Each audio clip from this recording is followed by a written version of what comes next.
Bonjour, bienvenue.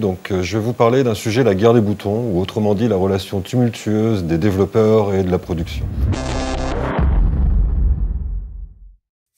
Je vais vous demander beaucoup d'imagination vu mes talents de dessinateur. On va commencer par parler de la population de nos amis les développeurs, ou communément appelés devs. Cette population, en général, travaille dans son coin,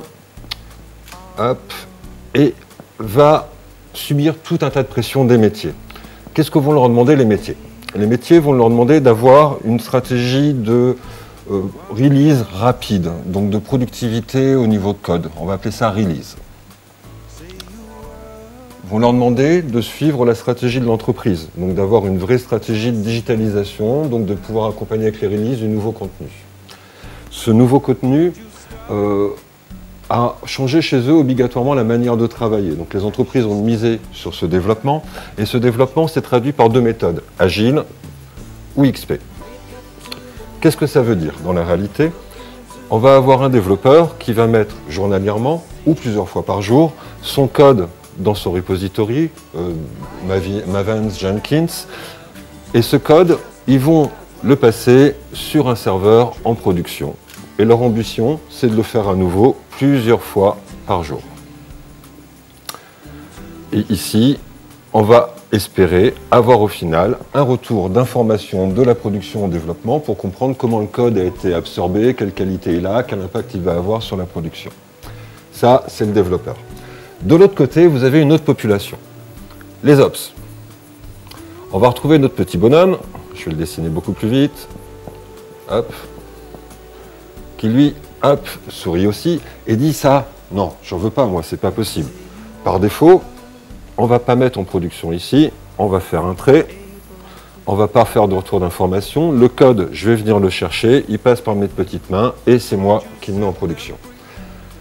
On a un problème.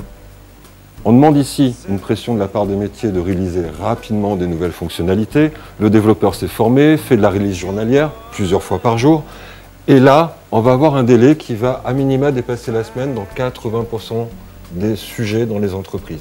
On sait bien sûr gérer l'exception. Cette exception peut être une urgence de sécurité, on peut faire un patch journalier, mais la majorité des mises en production vont prendre, dans 80% des cas, supérieur à une semaine. Qu'est-ce qui se passe? Cette population, elle subit de son métier deux autres contraintes. La première, réduire les coûts. Il faut que les coûts soient bas. Une mise en production est un schéma qui généralement est coûteux et va entraîner des astreintes, des phénomènes particuliers de backup. La deuxième, ils doivent garder une stabilité des environnements. Ce qui veut dire que quelque part, on va avoir ici deux cultures relatives au changement. L'une qui va dire le changement, c'est ma vie, parce qu'à chaque fois que je fais quelque chose de nouveau, il faut que ce soit en production tout de suite. Et l'autre qui va dire le changement, c'est le mal, c'est évil. Comment on peut concilier ces sujets-là? Comment on va pouvoir faire que ces gens-là puissent travailler en bonne harmonie? On verra ce sujet prochainement, donc dans Une armistice est-elle possible? Ou autrement, qu'est-ce que le DevOps?